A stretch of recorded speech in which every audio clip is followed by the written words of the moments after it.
Hello guys, habang ako ay may tinitingnan dito sa sa loob ng bahay, sa salas, tapos sa kusina, tapos tumitingin sa yung mga beads ko kung alin ang magagawa ko, tapos nanonood ng YouTube para sa mga ideas ba sa beads kung meron silang bagong idea.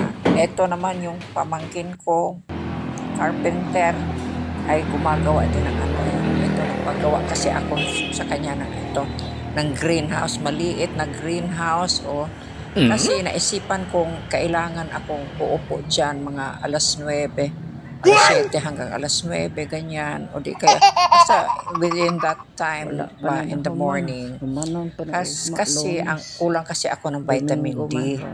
Tapos bumili na nga ako ng vitamin D, yung D at saka D3, tapos may K2 din.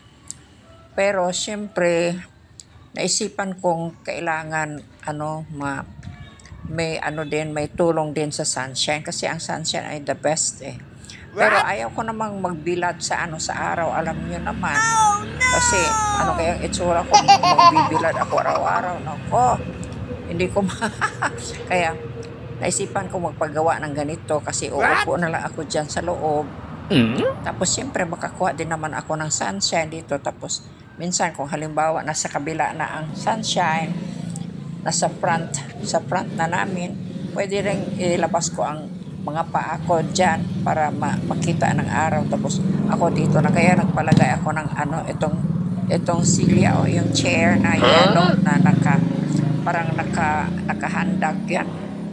Tapos yan, dyan na lang ako uupo, magbabasa ba kaya ako, pero siguradong mainit dyan, kaya sigurado ding hindi pwedeng wala akong ventilador, kaya magpa-install din ako ng ventilador dyan, kasi dyan sa napakainit ibabaw dyan eh. Siguro ewan ko kung isa, dalawa, ewan ko lang. Titingnan ko kasi 'di ba may ventilador na yung pang ceiling, tapos mayroon ding yung rotating na ventilador. Yan, ewan ko lang kung alin dyan. Kasi titingin pa ako bukas kung aling klaseng ventilador ang magustuhan ko. Kasi sa maliit na space lang Kasi kailangan ko talaga, hindi pwedeng wala. Kasi nako, hindi na ako upo dyan pag walang ventilador. Yan. Kaya nilagyan na yan kanina ng yung gravel, para hindi siyempre pagpunta ko dyan hindi maputi, kasi minsan pag uulan may kunting tubig, medyo mabasa yang sa Bermuda. Kaya sabi ko lagyan ng dyan, gravel, kaya nilagyan ng pamangkin ko kanina. At tapos lang yan kanina natapos yan mga 4:30 in the afternoon. Pero mga ilang araw na yan, kasi bumili pa ako ng yung polycarbonate sa City Hardware, kasi wala naman yan dito sa lugar namin.